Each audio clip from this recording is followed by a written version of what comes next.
Assalamualaikum warahmatullahi wabarakatuh. Perkenalkan, nama saya Rizky Darmawan, NIM 1910-3004. Saya berasal dari Prodi Sosiologi dengan mata kuliah Sistem Politik Indonesia dan akan menjelaskan sedikit tentang pemilihan umum kepala daerah dan wakil kepala daerah atau pemilu kada. Baiklah, langsung saja. Latar belakang.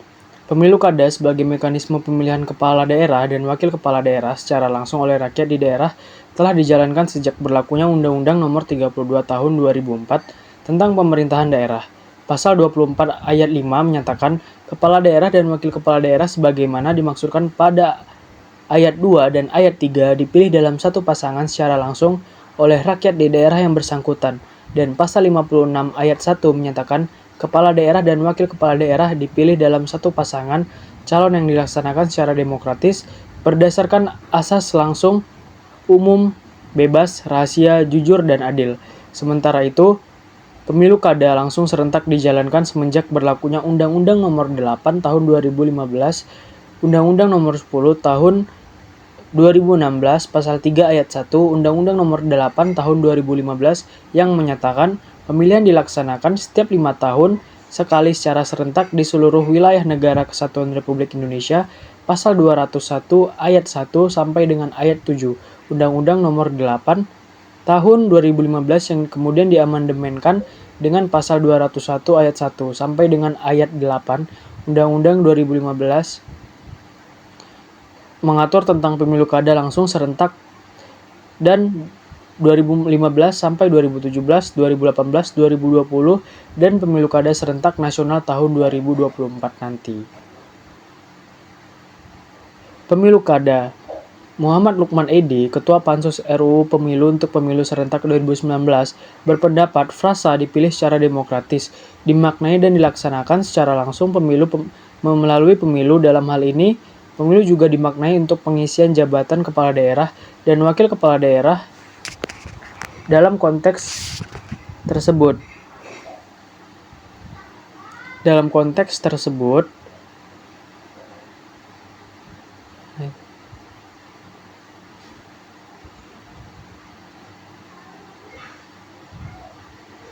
Muhammad Lukman Edy memasukkan daerah dan wakil kepala daerah yang dipilih melalui pemilu sebagai wujud pelaksanaan kedaulatan rakyat dan mengkategorikannya sebagai pemilu kada, yaitu pemilu untuk memilih gubernur dan wakil gubernur, serta pemilu untuk memilih bupati dan wakil bupati, wali kota dan wakil wali kota.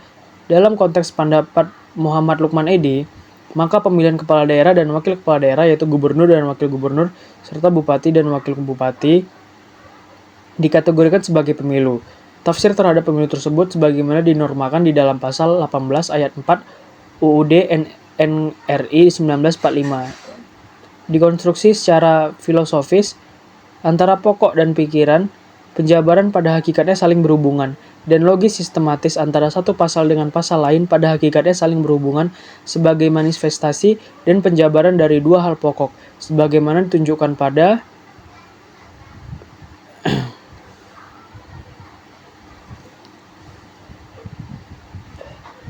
gambar satu ini. Struktur pemerintahan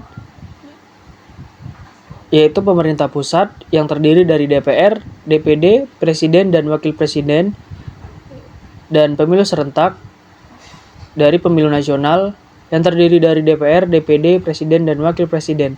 Itu adalah tingkat nasional, dan dari tingkat provinsi ada pemerintah daerah, DPRD, yang terdiri dari gubernur dan wakil gubernur, bupati dan wakil bupati, wali kota dan wakil wali kota, dan masih dari tingkat provinsi, pemilu daerah, DPRD, gubernur dan wakil gubernur, dan dari tingkat kota, DPRD, bupati dan wakil bupati, wali kota dan wakil wali kota.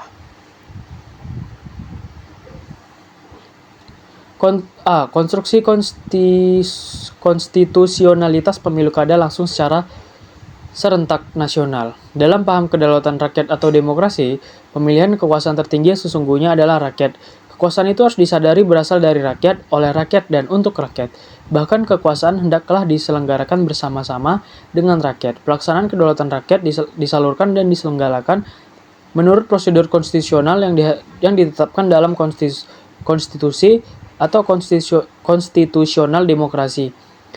Muhammad Mahfud MD mengemukakan bahwa konstitusi di antaranya menegaskan pelaksanaan kedaulatan rakyat harus dilakukan dengan penggunaan prinsip universal dan equal suffrage, dan pengangkatan eksekutif harus melalui pemilihan demokratis. Paham kedaulatan rakyat atau demokrasi sebagaimana diatur dalam UUD NRI 1945 menggunakan penyelenggaraan pemilu atau election sebagai tool untuk mewujudkan demokrasi. Pembahasan tentang pemilu kada diletakkan dalam konteks demokrasi elektoral, yaitu tipe demokrasi yang berdasarkan pada pemilu atau election, pada pemberian suara dan pemilu election vote. Dalam konteks ini, pemilu atau pemilu kada menjadi sarana bagi rakyat atau pemilih untuk memilih pemimpin baik nasional maupun daerah.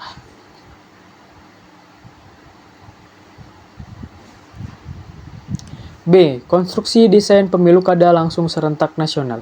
Dalam sistem ketatanegaraan sebagaimana diatur dalam UUD NKRI 1945, pasca amandemen terdapat dua lembaga negara yang pejabat-pejabatnya dipilih, yaitu lembaga eksekutif dan lembaga legislatif. Di tingkat nasional, pemilihan dilakukan untuk memilih presiden dan wakil presiden. DPR serta DPD pasal 6A ayat 1 menyatakan presiden dan wakil presiden dipilih dalam satu pasangan secara langsung oleh rakyat. Pasal 19 ayat 1 menyatakan anggota Dewan Perwakilan Rakyat dipilih melalui pemilihan umum. Pasal 22C ayat 1 menyatakan anggota Dewan Perwakilan Daerah dipilih dari setiap provinsi melalui pemilihan umum. Di tingkat daerah, pemilihan dilakukan untuk memilih kepala daerah dan wakil kepala daerah atau gubernur, bupati, dan wali kota, serta DPRD. Pasal 18 ayat 4 menyatakan gubernur, bupati, dan wakil wali kota masing-masing sebagai kepala pemerintah daerah, provinsi, kabupaten, dan kota dipilih secara demokratis. Pasal 18 ayat 3 menyatakan pemerintahan daerah, provinsi, daerah, kabupaten, dan kota memiliki perwakilan rakyat daerah yang anggota-anggotanya dipilih melalui pemilihan umum. Dalam konteks tersebut, pemilihan terhadap pejabat kedua lembaga negara dimaksud perlu ditata kembali, termasuk di dalamnya menata kembali pemilu kada. Penataan kembali pemilu kada perlu diikuti dengan pendesain pemilu kada langsung, serentak nasional atau nationally concurrent. Desain pemilu kada tersebut dijadikan sebagai electoral engineering untuk mensinkronkan tata kelola pemerintahan atau public governance serta secara komprehensif integral baik secara horizontal dalam hubungan lembaga eksekutif dengan lembaga legislatif maupun secara vertikal dan dalam konteks. Belajar dari praktik pemilu serentak di jumlah negara yang menggabungkan pemilihan eksekutif dan pemilihan anggota legislatif, maka desain pemilu serentak Indonesia adalah menggabungkan pemilihan eksekutif dan pemilihan anggota legislatif pada level nasional dan daerah. Dalam konteks ini, pemilu diselenggarakan untuk memilih anggota DPR, DPD, serta presiden dan wakil presiden yang dikenal sebagai pemilu 3 kotak. Hasyim Asy'ari berpendapat bahwa pemilu nasional untuk memilih DPRD, DPD, suara ditujukan untuk memilih anggota DPR, DPD, dan presiden dan wakil presiden. Yang kedua adalah pemilu daerah serentak yang diselenggarakan untuk memilih anggota DPRD, provinsi dan kabupaten kota, serta kepala daerah dan wakil kepala daerah, gubernur, wakil gubernur, dan bupati, wakil bupati, wali kota, dan wakil wali kota, atau dikenal sebagai pemilu 4 kotak. Ramlan Surbakti memandang pemilu daerah-daerah serentak sebagai pemilu anggota DPRD, provinsi, DPRD, dan DPRD kabupaten atau kota diselenggarakan pada hari, tanggal, jam, dan TPS yang sama dengan pemilu kepala daerah dan wakil kepala daerah provinsi dan kepala daerah dan wakil kepala daerah kabupaten kota. Dalam desain pemilu serentak tersebut, pemilu kada langsung serentak nasional termasuk dalam dan menjadi bagian dari pemilu daerah serentak, dan desain pemilu nasional serentak dan pemilu daerah serentak sebagaimana ditunjukkan pada gambar 2. Struktur pemerintahan. Pemerintah pusat. Ini adalah contoh dari galeri Deks Pemilu Kada. Bisa kita lihat sama-sama. Dan ini adalah upaya sukseskan pemilu kada serentak tahun 2020 silam, sosialisasi pilkada sehat dan keterlibatan organisasi masyarakat, tokoh agama, tokoh masyarakat, tokoh pemuda, dan tokoh adat secara langsung maupun melalui media massa, media sosial, dan radio, memantau tahapan-tahapan pemilu. Dan ini adalah presentasi jumlah pengguna hak pemilih pada pemilu kada 2015, yang dimana warna biru itu adalah jumlah pemilih yang menggunakan hak pilih, dan warna merah adalah jumlah pemilih yang tidak menggunakan hak pilih, yang sebesar 311.834. Yang dikalkulasikan dalam 49%, dan jumlah pemilih yang menggunakan hak pilih adalah 319.623 atau sebesar 51%. Desain model pemilu serentak 2 kali pemilu nasional serentak dan pemilu daerah serentak sebagaimana ditunjukkan pada gambar 2 berdampak positif secara signifikan terhadap pembangunan politik yang demokratis. Maka perlu segera dilaksanakan usaha-usaha untuk mengarahkan penerapan model tersebut. Langkah ideal pertama yang perlu dilakukan adalah menyempurnakan rumusan UUD NKRI 1945 khususnya pasal 22E ayat 2 yang mengatur penyelenggaraan pemilu.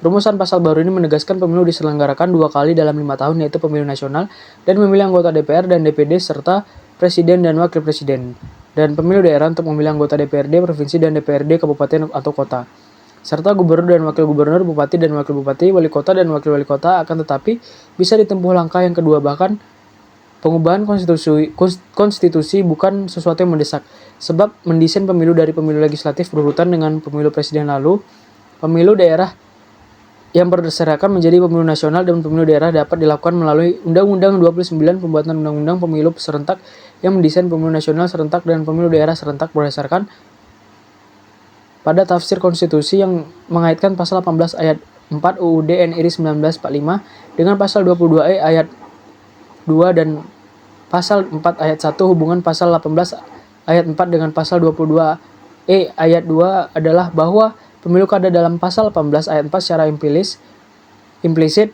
diinterpretasi dan pemilu presiden dan wakil presiden dalam pasal 22E ayat 2, kepala daerah, gubernur, bupati, dan wali kota dalam pasal 18 ayat 4 dapat diinterpretasi dan secara implisit terkandung di dalam frasa presiden dan wakil presiden dalam pasal 22E ayat 2. Kepala daerah secara hierarkis berada di bawah presiden dan wakil presiden sebagai kepala pemerintahan sistem pemerintahan di Indonesia.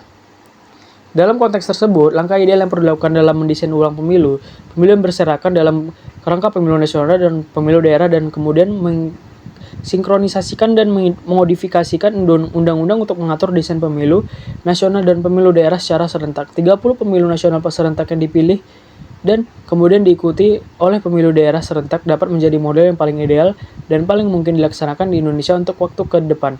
Setidak-tidaknya dimulai pada tahun 2024, gagasan pemisahan antara pemilu nasional serentak dan pemilu daerah serentak yang dianggap sebagai model ideal menuntut pemikiran baru untuk menerobos putusan MK terkait pemilu serentak dan pasal 22E ayat 2 UUD NRI 1945. Sebab putusan MK hanya menentukan pemilihan presiden dan wakil presiden, DPR, DPD, dan DPRD secara serentak, sedangkan pemilihan kepala daerah dan wakil kepala daerah secara serentak yang diselenggarakan berdasarkan UU nomor 8 tahun 2012, UU nomor 10 tahun 2016, dan tidak diposisikan dalam format desain model ideal pemilih nasional serentak dan pemilu daerah serentak. Di samping tafsir konstitusi sebagaimana dimaksud di atas, tafsir konstitusi juga dapat dipahami dalam konteks pemikiran Saldi Isra bahwa dalam teori ketatanegaraan, konstitusi tidak hanya diubah melalui teks saja, tetapi bisa juga diubah mekanisme kebiasaan ketatanegaraan atau putusan Hakim 34 penjelasan hukum umum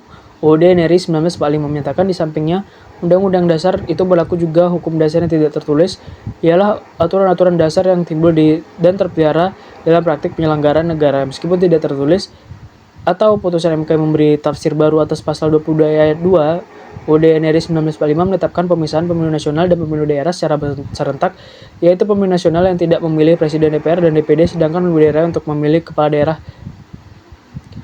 Kesimpulan, berdasarkan pembahasan di atas, maka dapat disimpulkan bahwa pemerintah Maksud saya pertama, pemilu kada langsung serentak nasional atau nationally concurrent adalah pemilu kada yang didesain dan diselenggarakan untuk secara langsung, simultan dan nasional memilih kepala daerah dan wakil kepala daerah, gubernur dan wakil gubernur, bupati dan wakil bupati, wali kota dan wakil wali kota pada satu waktu, pada satu hari dan pada waktu yang sama di seluruh wilayah negara Kesatuan Republik Indonesia. Desain pemilu kada langsung serentak nasional tersebut menjadi model pemilu kada yang mempunyai dasar konstitusional dan bertujuan untuk mewujudkan kedaulatan rakyat atau demokrasi dalam memilih kepala daerah dan wakil kepala daerah, serta untuk mensinkronkan tata kelolaan pemerintahan publik atau governance. Kedua dasar konstitusional pemilu kada langsung serentak nasional dikonstruksi berdasarkan dua hal, yaitu paham kedaulatan rakyat demokrasi dan sistem pemerintahan presidensil atau presidensialism sebagaimana diatur dalam UUD NKRI 1945 ketiga. Konstruksi desain pemilu kada langsung serentak nasional memperhatikan setidaknya tiga hal berikut. A. Mendefinisikan secara tepat pemilu kada langsung serentak nasional. B. Mendesain ulang pemilu secara tepat dengan menjadikan pemilu kada langsung serentak nasional sebagai bagian dari pemilu daerah serentak. C. Mensinkronkan secara teratur jadwal dan waktu penyelenggaraan atau waktu pemungutan suara dan waktu pelantikan pemilu kada langsung. Terima kasih. Mungkin segitu saja yang bisa saya sampaikan. Terlebih dan terkurang, saya mohon maaf karena saya hanyalah manusia biasa. Banyak kurangnya. Wabillahi taufiq wal hidayah. Wassalamualaikum warahmatullahi wabarakatuh.